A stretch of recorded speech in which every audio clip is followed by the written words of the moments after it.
Bonjour à tous, moi c'est Yann, je suis professeur de français à French Studio. Aujourd'hui, petite compréhension orale de niveau A2 sur le thème du voyage.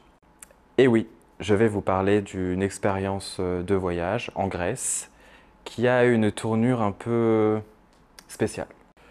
Cette vidéo est comme les précédentes en 3 parties.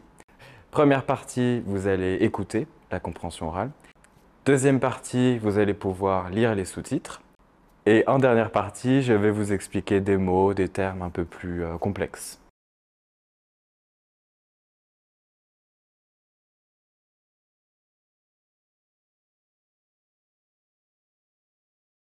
Avant d'arriver à Taïwan, je voyageais beaucoup. En 4 ans, j'ai voyagé dans 24 pays, comme la Thaïlande, les États-Unis, la Malaisie, le Maroc ou encore la Grèce. Dans une précédente vidéo, j'ai déjà dit que j'étais très spontané et que je ne prenais pas souvent la peine de préparer mes voyages à l'avance et que je préférais tout faire à la dernière minute. Évidemment, j'ai eu quelques problèmes à cause de ça. J'ai commencé à voyager en 2016 et en 2017, l'un de mes premiers voyages était la Grèce.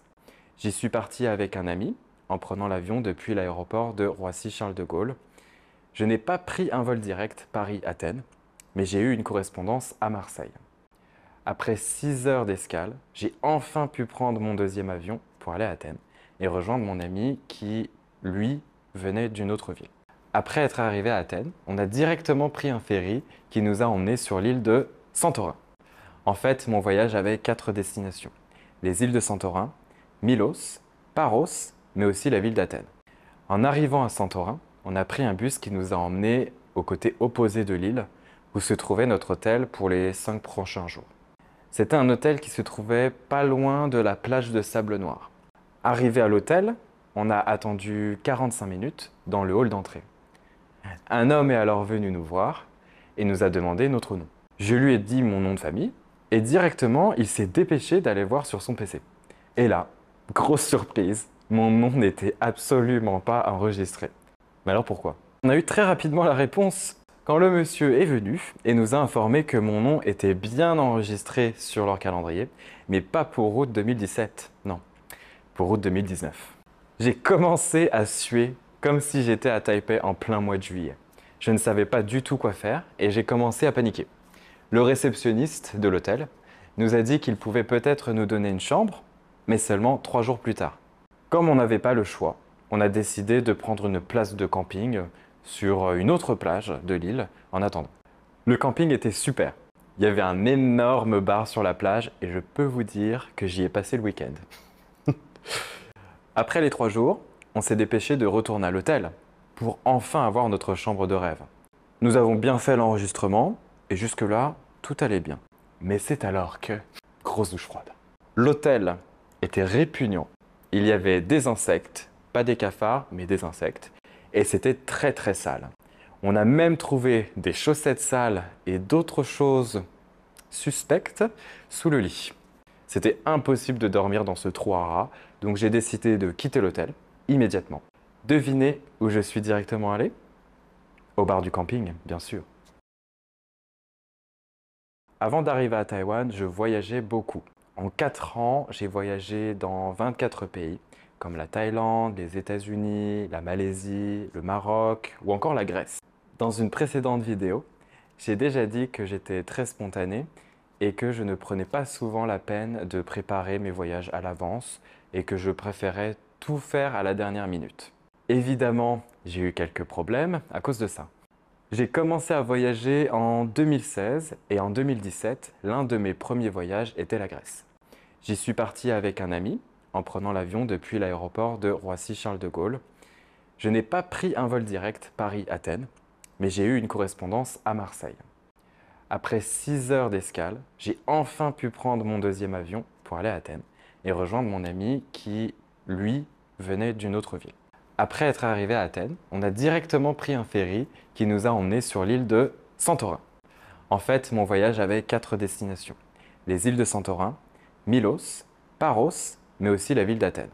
En arrivant à Santorin, on a pris un bus qui nous a emmenés au côté opposé de l'île, où se trouvait notre hôtel pour les 5 prochains jours. C'était un hôtel qui se trouvait pas loin de la plage de sable noir. Arrivé à l'hôtel, on a attendu 45 minutes dans le hall d'entrée. Un homme est alors venu nous voir et nous a demandé notre nom. Je lui ai dit mon nom de famille et directement, il s'est dépêché d'aller voir sur son PC. Et là, grosse surprise, mon nom n'était absolument pas enregistré. Mais alors pourquoi? On a eu très rapidement la réponse quand le monsieur est venu et nous a informé que mon nom était bien enregistré sur leur calendrier, mais pas pour août 2017, non, pour août 2019. J'ai commencé à suer comme si j'étais à Taipei en plein mois de juillet. Je ne savais pas du tout quoi faire et j'ai commencé à paniquer. Le réceptionniste de l'hôtel nous a dit qu'il pouvait peut-être nous donner une chambre, mais seulement 3 jours plus tard. Comme on n'avait pas le choix, on a décidé de prendre une place de camping sur une autre plage de l'île en attendant. Le camping était super. Il y avait un énorme bar sur la plage et je peux vous dire que j'y ai passé le week-end. Après les 3 jours, on s'est dépêché de retourner à l'hôtel pour enfin avoir notre chambre de rêve. Nous avons bien fait l'enregistrement et jusque-là, tout allait bien. Mais c'est alors que... Grosse douche froide. L'hôtel était répugnant. Il y avait des insectes, pas des cafards, mais des insectes. Et c'était très très sale. On a même trouvé des chaussettes sales et d'autres choses suspectes sous le lit. C'était impossible de dormir dans ce trou à rats, donc j'ai décidé de quitter l'hôtel immédiatement. Devinez où je suis directement allé? Au bar du camping, bien sûr. On va passer maintenant à la 3e partie. Je vais vous expliquer quelques mots de vocabulaire un peu plus compliqués. Le premier mot, c'est une correspondance. Imaginez, vous partez d'un point A pour aller à votre destination, qu'on appellera point C. Si vous devez passer par un point B, c'est une correspondance. On se servira de cette correspondance pour changer de ligne, de moyen de transport, de train, on peut prendre le métro, tout type de transport. Ça s'appelle une correspondance. Comme moi, tout à l'heure, je suis parti de Paris, je suis allé à Athènes, j'ai dû changer d'avion à Marseille, c'est une correspondance. Qu'est-ce que c'est une escale?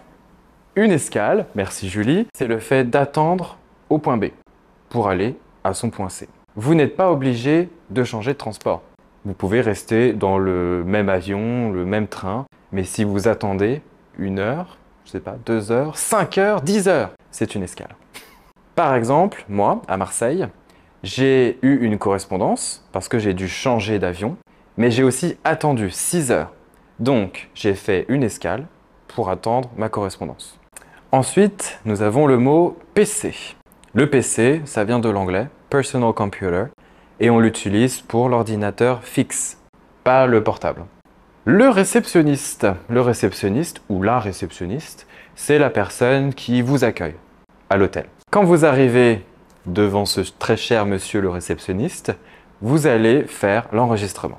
Vous allez procéder à l'enregistrement. Enregistrement, on peut aussi l'utiliser dans les aéroports. Vous pouvez voir enregistrement, mais les Français disent de plus en plus check-in. Douche froide. Il faut imaginer que vous êtes très enthousiaste à l'idée de faire quelque chose, comme moi, ma petite chambre d'hôtel de rêve. Et quand vous arrivez, ce n'est pas du tout ce à quoi vous vous attendiez. C'est comme si quelqu'un vous lançait de l'eau très froide pour vous calmer. J'adore ces expressions. Pourquoi j'ai eu une douche froide? Eh bien parce que c'était répugnant. Répugnant, c'est quand quelque chose est tellement sale, même quelqu'un est tellement sale que cette chose vous dégoûte en fait. Vous avez envie de vomir, c'est répugnant. Donc pourquoi? Parce que c'était un trou à rats. Là, c'est très imagé. Il faut imaginer un rat, déjà, bon, voilà. Et en plus, il faut imaginer le trou dans lequel le rat vit. C'est pas très propre, c'est pas très rangé, je pense, hein. Et donc, les endroits très sales, qui nous dégoûtent, qui sont répugnants, on les appelle les trous à rats. Ma mère disait que ma chambre était un trou à rats quand j'étais petit. C'est un trou à rats! Sur ce, j'espère que vous avez bien tout compris, que vous allez réutiliser ces mots, répugnant, trou à rats. Essayez de les réutiliser en nous partageant vos petites histoires d'hôtel très bizarres, ça m'intéresse. Et sur ce, soyez gentils et à la semaine prochaine. Bye bye!